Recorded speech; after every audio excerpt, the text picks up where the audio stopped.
Hey, visionaries! You are now tuned in to the Starts with a Vision podcast, where everything you do in life starts with a vision. If your vision is clear or foggy, you are in the right place. It's time to go take what's yours, because there's a vision only you can see, and a dream only you can dream. And now, your host, Mr. Starts with a Vision. What is going on, guys? What's the word? It's Isaiah Fowler, aka Mr. SWAV. Mr. Starts with a Vision. Everything you do in your life, man, it starts with a vision. You need a vision. You need a vision to make it happen. So I want to say thank you so much for tuning in. Thank you so much for being a part of the podcast and all that other good stuff. And what I will say, what I am going to say is, if you want to start a podcast and you want to do it the right way and you want to make it happen, what I'm going to tell you is, definitely shoot me a text message at 678-841-7928. What I'm doing is I am getting ready to launch something here soon, and I want to work with some people in the early phases and stages of it. So if you're serious about that, shoot me a text message at 678-841-7928. You can text me, podcast or something of that effect, or episode 306 or 304, and I'll know exactly what you're talking about. So if that's something that interests you, then shoot me a text message. And we're going to hop into the quote of the day and the topic of the day, because I already know today's topic is going to be flames. It's going to be fire. So the quote of the day is like this. It's simply not enough to have great ideas, focus, and discipline. You also need to be the kind of person who will tune out the naysayers. I'm going to say it one more time. It's simply not enough to have great ideas, focus, and discipline. You also need to be the kind of person who will tune out the naysayers. So what does that mean? What does that mean to me? What does that mean to you? What does that mean for you? Check it out. You can have the greatest discipline, wake up at 4 a.m. every single day, put in the work, have all the ideas, the $1 million ideas. You could even be focused. But if you allow people to get inside of your head and tell you no, and to tell you you can't do it, then you slipping. You are going to lose. If you tell people this, if you tell people you care what they think about, you're worried about what they think about, and they are a naysayer, here's what's going to happen. They're going to make you not believe in yourself. They're going to make you believe that you can't do it. They're going to make you believe that you shouldn't be doing it. They're going to be putting all these different lies in your head. All these different lies in your head. And I'm telling you right now, it's not the business. It's not fun. It's not cool. So you can have all the discipline. You can have all the ideas. You can have all the focus. But if you allow naysayers to cross the barrier of what you're going to entertain, you lost. And if you're focused, if you're truly focused, then you know how to tune out the naysayers, because that's what focus is. So with that being said, that's the topic. That's the quote of the day, and that quote is by Malcom Gladwell. Malcom Gladwell is a great author. He wrote a book called Outliers, and he wrote a book called David and Goliath, and also Blink and The Tipping Point as well. So he has a really wide range of books, and they're all very intuitive, and they will give you so much perspective for where you're at in your life. So I definitely recommend those books and him as an author. But that is the quote of the day. Now the topic is, I have a question for you, and I want you to think about this. Would you rather have $50,000 in student loan debt, or would you rather have $100,000 in consumer debt?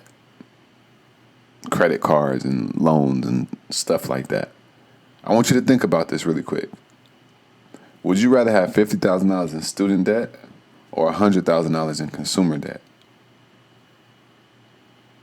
Credit cards, loans, all these unsecured cards, unsecured credit cards, store cards, all of that stuff.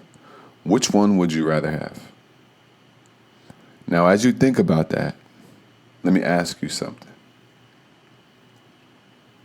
Who created student loans or this system of student loans? I want to ask you that, and you can think to yourself really quick, but I want to know if you know. Who created student loans? Okay? So check this out. The government created student loans.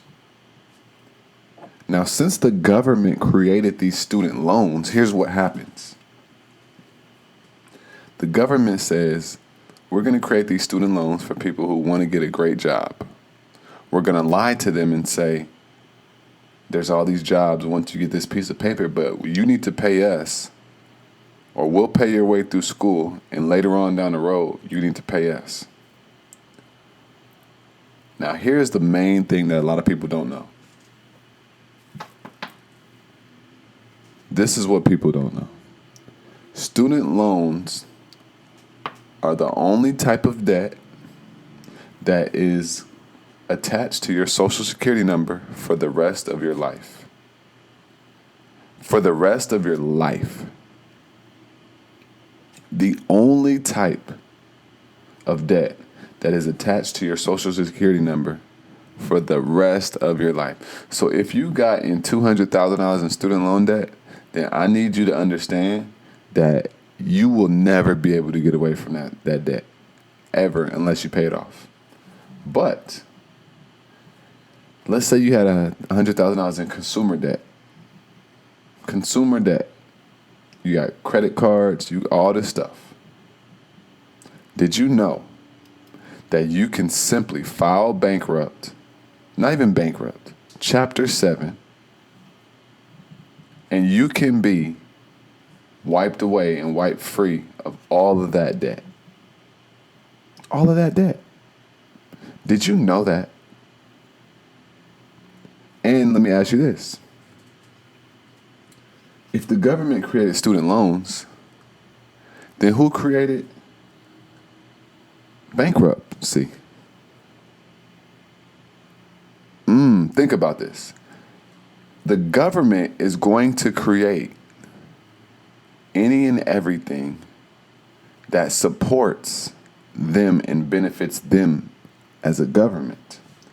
So if the government created student loans, then you know for a fact that those student loans are only benefiting them. Okay? Hear what I'm saying?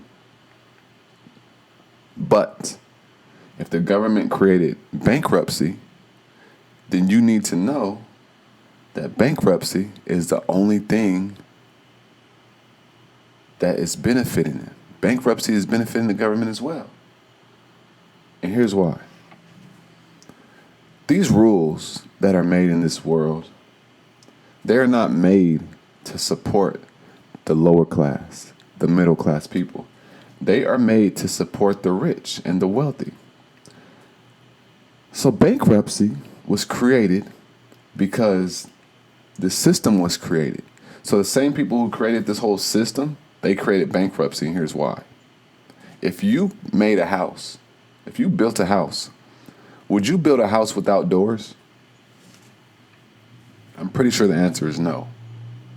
If you were to build a house, would you build a house without doors? The answer is no, and why not? Because at some point you understand that you have to get out of that house without dying. So you're not going to have a door only up top because you don't want to have to jump down. But you need some type of door that you can access the outside, escape. That's exactly what was done when bankruptcy was created. Bankruptcy was created because these business owners, these wealthy people, they can wash away everything clean and start over if all hell broke loose and if they got themselves in too deep. Hear what I'm saying? So if the government created that and all these wealthy people and politicians created that, then you know that it's only going to benefit the wealthy. The wealthy are the only people who do that. So a lot of people have all this student loan debt that they'll never be able to get rid of, or that'll always be attached to the name. But these wealthy people, they don't have student loan debt, but they may have other debt because they started these businesses. And what happens? They just file bankruptcy and they start all over. And here's the thing. If their company is making money, but they're just in too deep and everything is in the company name, they file bankruptcy. That company files bankruptcy. They get rid of the company. And then what happens after that? They're done. They have a clean slate. So they never went bankrupt. The company did. They took out all the extra cash that was in that company, and then they filed bankruptcy, and that's it. Bankruptcy is a stigma. And that's why so many people see it as a bad thing. When I did research on bankruptcy, I realized and I learned that it's not a bad thing. Because think about this. There's a lot of people out there who are living a bankrupt life, but they just haven't filed for bankruptcy or Chapter 7. And what do I mean by living a bankrupt life? If you are not able to, if you're not able to get approved for a car, a $500 credit card, you need to file Chapter 7. And here's why. Because once you file it and all that debt goes away, your debt to income ratio shoots up, and now you're able to get approved for credit cards and you can start all over again. Do you hear what I'm saying? So it's really advantageous for you to do it. Yes, your credit profile may take some type of hit, but you can hire someone to repair your credit and to get it back right where it needs to be in 90 days. There are people who have filed bankruptcy and their credit score is higher than when they were trying to save their credit with all of this debt. And think about this. If you have all this credit card debt and you're paying all these monthly bills, if you stop paying that credit card debt, you'll be good to go. You would be good to go. Do you hear what I'm saying? So think about that. The rules of the game were created. They were created for a reason. So it's extremely important for people to look at those rules and understand why they were created. They weren't created for no reason. These rules were created for you to benefit from as well, as long as you have the wealthy mind, the wealthy mindset, the mindset that the rich have. Student debt is all for the government. And they know that. They did that for a reason. And I don't want you guys out here sitting here, getting on all this student debt when you don't need to. And I also don't want you being, swamped by all this debt, this consumer debt, when you could just literally file Chapter 7, get it out the way, and keep it going. Don't let the stigma stop you. Do not let the stigma stop you. So I hope that was very informal and it made sense for you. If you have any questions about this, you can shoot me an email at isiah@startswiththevision.com, or what you can do is you can also shoot me a text message if you're looking to start a podcast at 678-841-7928, because I'm looking to do something here in the very, very near future. So if that interests you, shoot me a text message. I hope that this episode made sense for you, and I am going to be here for you if you have any questions, and that's going to be it for today's episode. Thanks for listening to the Starts with a Vision podcast. Come get your vision clear at www.startswiththevision.com. See you there.